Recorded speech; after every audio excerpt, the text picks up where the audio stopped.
हमारे साथ एक जबरदस्त एक्टर हैं भाई, उनसे मजे मजे की बातें भी करनी है, उनके ड्रामे के बारे में बात करनी है। नया ड्रामा भी उनका है और कब से उनका करियर चल रहा है, तो बड़ी यादें हैं उनकी जिंदगी की, लोग सुनना चाहते हैं। तो आप क्यों टाइम अभी इस पे लगा रही है कैंडोल पे? बाद में बात कर लेंगे। शहूद अलवी हमारे साथ हैं। गुड मॉर्निंग, अस्सलाम वालेकुम, welcome to rise and shine. इतना मुझे तुम टाइम देते हो ना शो में, पता भी नहीं चलना शो खत्म हो जाना है। अच्छा, ठीक शहूद है। थोड़ा टेंशन है यार इस शो पे। देखो हमें आदत है शहूद घंटे घंटे का इंटरव्यू, आराम से सांस लेके हम बातें करते हैं। यहाँ तो धुर धुर धुर तेज तेज तेज तेज तेज तेज क्या क्या करूं मैं? अस्सलाम वालेकुम जी, अस्सलाम वालेकुम नादिया, अस्सलाम वालेकुम Suhaib. Welcome to rise and shine Shahood. Thank you ji, thank you. And what a remarkable actor. और कमाल जो है बातें करते हैं, इंटरव्यू से तुम्हारे देखने वाले होते हैं।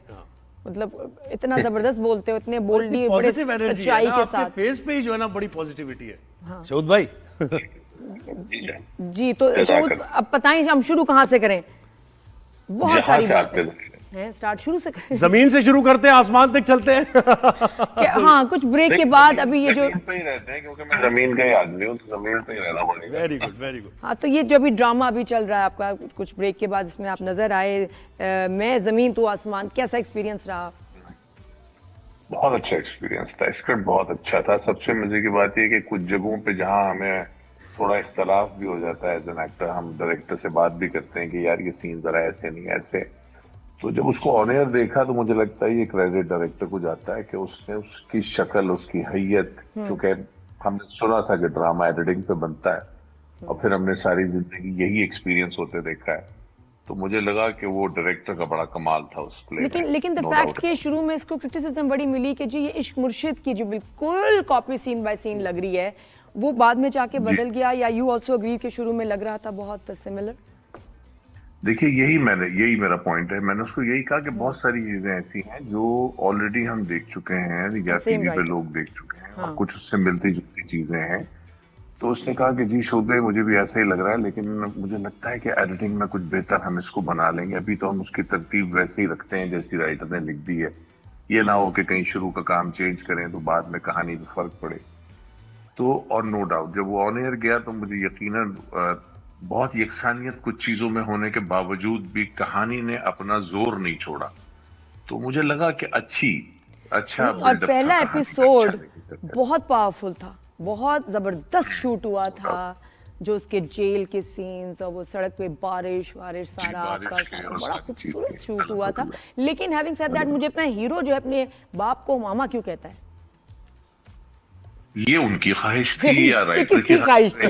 ये ख्वाहिश किसकी थी कि इतनी कंफ्यूजन हुई ना कि हीरो पहली दफा देखा बाप को प्यार से मामा कहता है, मेरी माँ की। देखिए, इस चीज ये का क्या था? बेसिकली जो मुझे लगता है वो सही आंसर तो है राइटर दे सकते हैं, लेकिन जो मेरा अपना अंदाजा था वो ये था कि जैसे जानवर का बच्चा भी जब कभी आंख खोलता है पहली बार, इंसान का बच्चा भी, और वो जिसको देखता है तो वो उसको अपनी माँ समझता है। अच्छा। तो इस बच्चे ने जब पहली आंख खोली होगी, जो हम ज्यूम कर सकते हैं, तो इसने कहीं अपने बाप को देखा, माँ को तो देखा ही नहीं, तो इसने प्यार में उन्हीं को माँ कहना शुरू कर दिया। तो ये इसके पीछे एक मेरे ख्याल है लॉजिक है। लेकिन शोध में पहले जो बात हो रही थी, जैसे इश्क मुर्शिद से थोड़ा सा सिमिलर, ये क्या होता है वाकई? एक ड्रामा हिट हो जाए, अभी मेरी जिंदगी है तू भी एक आ रहा है, चल रहा है बिलाल, उसमें भी मैंने सीक्वेंस देखे उस ड्रामे के, वो भी इश्क मुर्शिद वाली, एक ट्राइका है, वो लड़की एक अमीर है, वो उसके पीछे है। मतलब होता है ऐसा, आपने देखा है कि एक भेड़ चाल चल जाती है, एक ड्रामा हिट होता है तो? ये बिल्कुल आप ठीक कह रहे हैं। ये इसमें डिनाय करना मेरे ख्याल है बड़ी गैर मुनासिब सी बात होगी। ये बिल्कुल होता है, और पाकिस्तान में हमारे ड्रामे के अंदर ये जरूर है कि जो चीज बहुत ज्यादा हिट हो जाती है या लोगों को पसंद आ जाती है, तो उससे मिलती जुलती चीजों को ही बनाने की कोशिश की जाती है। किसी एक्टर से अगर कोई रोल बहुत अच्छा हो जाता है या वो कर देता है, तो उससे फिर उसी तरह के रोल कराए जाते हैं, और ट्राई नहीं किया जाता उसको किसी और चीज में। तो वेरिएशन मेरा ख्याल है खुद अपनी चॉइस पे आपको लड़के करना पड़ता है। नहीं यार, ये मैंने अभी किया था, मैं नहीं करूंगा दोबारा, मैं अब ये करूंगा। तो लोग नहीं यहाँ पर इन्वेस्ट करते। जैसे लगता है सीनियर एक्टर्स के लिए सिर्फ माँ बाप का ही रोल रह गया, दुनिया में और कोई रिश्ता नहीं, और कोई किसी इंसान से इंटरेक्शन नहीं होती। मतलब एक वो पान वाले दुकान वाला है, हाँ एक ये कैरेक्टर होता है, कभी कभी डिफरेंस ये कि हमारे पास पान वाला है, लेकिन there are no characters in our drama. मजलूम बाप का कैरेक्टर मतलब बाप है और बस, मतलब या भाई होगा बहुत ज्यादा, वेरिएशन नहीं है कैरेक्टर्स की। क्यों नहीं लिखे जा रहे? ये बिल्कुल हमने भी यही सब चीजें फेस की हैं। मुझे भी यही अभी भी फेस करना पड़ता है कि एक कैरेक्टर मजलूम बाप का अगर ठीक कर दिया, जैसे अभी जुहेब की आवाज आई थी मुझे, तो वो फिर आपसे वैसे ही मजलूम बाप के रोल कराते रहते हैं कि नहीं यार ये ठीक है, बस शहूद भाई को बस इसी इधर ही रखो, जालिम बाप में इसी को रखो, यही चलता रहता है सिलसिला। भेड़ चाल सी तो है, इसमें कोई मजाक और जैसे आप देखें एक्टर, मैं नाम भी लूं, फिरोज खान का खानी में कैरेक्टर है, बस उसी तरह के कैरेक्टर। फिर इमरान अशरफ बेचारा वो भोले में फंस गया है, वो भोले के कैरेक्टर से मेरी ऑब्जर्वेशन है ये एज एन आउटसाइडर, आप लोग कहें या ना कहें, लेकिन ऐसा है जैसे कबाचा के कैरेक्टर में फंस गए बहरोज सब्जवारी साहब। तो ये क्या बात है यशोद भाई, क्या खुद ही नहीं वेरिएशन लाते? नहीं या एक्सेप्ट नहीं करते किरदार, या डर रहे होते हैं, या उसी किरदार में फंस जाते हैं? ये क्या लिमिटेशन है कोई? हाँ, लेकिन कुछ एक्टर्स की परफॉर्मेंस नजर आती है दूसरे रोल्स में भी सिमिलर, पुरानी वाली। जी, मुझे नहीं लगता इसमें कोई अदाकार का कोई इनिशिएटिव होता है, और अगर होता है तो बहुत थोड़ा सा होता है। पार्ट ज्यादा जो है वो इसमें हमारे यहाँ जो डिजाइन कर रहे हैं चीज को, मुझे लगता है कि उनको ज्यादा सोचना चाहिए कि हम मुख्तलिफ वेरिएशन क्यों नहीं ला सकते। जब मैंने अपना कैरियर स्टार्ट किया था तो मुझे मेरे उस्ताद भी और बाकी लोग भी कहते थे यार गुड लुकिंग सा है तो इसको बस हीरो बनाई जाओ। तो मेरे बॉस ने मुझे कहा, मेरे उस्ताद ने, उन्होंने कहा कि यार नहीं, क्यों विलन क्यों नहीं कर सकता ये? क्या विलन खूबसूरत नहीं हो सकते, या विलन के अंदर पर्सनैलिटी नहीं हो सकती? नेगेटिविटी तो किसी भी इंसान के अंदर हो सकती है। तो वो मेरा ख्याल है उस तरह की थिंक करने वाले जो लोग थे, जो थिंकर्स थे, वो अब जरा से कुछ कम हो गए। बिल्कुल। और एक भेड़ चाल का शहूद 90s में आई रिमेम्बर एक्टिंग भी कर रहे थे बहुत, आपने मेन लीड्स भी की, डायरेक्शन भी सीखा, आपने बड़े बड़े डायरेक्टर्स को उनको असिस्ट भी किया। मैं भी तो एक थी उस ऐसे ड्रामे में।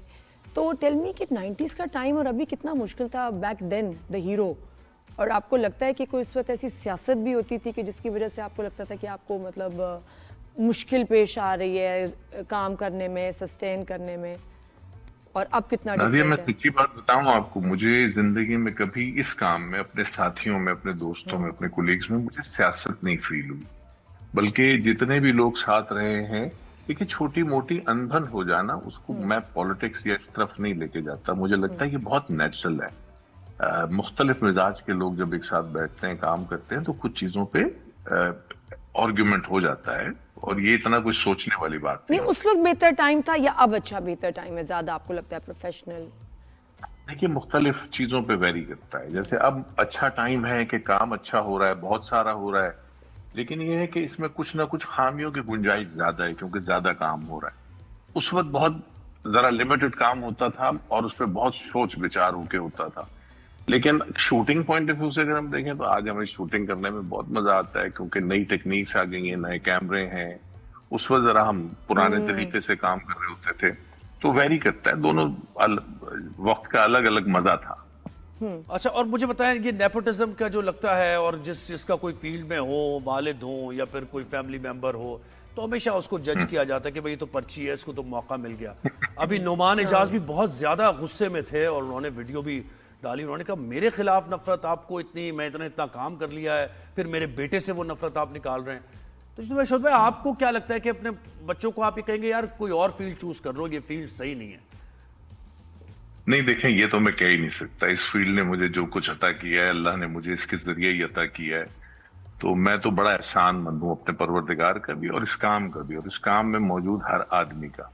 नौमी भाई की बात भी गलत नहीं है। बच्चों के लिए जब ऐसी चीज फेस करनी पड़ती है तो आदमी को गुस्सा आ ही जाता है। लेकिन पॉइंट यह है कि नेपोटिज्म जरूर होता है, दुनिया के हर जगह पे होता है। जैसे पॉलिटिशियन का बेटा पॉलिटिशियन बनता है, इंजीनियर चाहता है मेरा बेटा इंजीनियर ही बने, तो इसी तरह इस फील्ड में भी बहुत दफा ऐसा होता है कि एक्टर्स के बच्चों के पास चॉइस नहीं होती ज्यादा। वो कहीं बचपन से ही देखते हुए बड़े होते हैं, तो कहीं उनके अंदर इसी तरह की ग्रूमिंग आ जाती है, और उनका इस फील्ड में आना गलत नहीं है। लेकिन अजीब बात है इस कैमरे के अंदर कि इसकी आंख में मुरव्वत नहीं है। ये कैमरा किसी को टिकने नहीं देता। ये अगर आपके अंदर टैलेंट है तो आप रुकेंगे, नहीं है तो एक वक्त आएगा कि आप गायब हो जाएंगे। ये चीज तो बड़े बड़ों के साथ हो गई ना। तो मुझे लगता है कि कोई मुजायका नहीं, लोगों को आने दें, टैलेंट तो सामने आ ही जाएगा। बिल्कुल बिल्कुल। शोध बताएं आजकल किसका ड्रामा देख रहे हैं और कौन से दो एक्टर्स मुझे बताएं, मेल में फीमेल में, जो बड़े कमाल के बच्चे हैं हमारे? देखिए, मुझे एक तो जो परफॉर्मेंस वाइज पसंद है, ज्यादातर लोग है तो सारे बहुत अच्छा काम कर रहे हैं। मुझे हिबा बहुत पसंद है, और हिबा के साथ चूंकि मैंने रिसेंटली भी अभी किया है तो मुझे एक्सपीरियंस हिबा का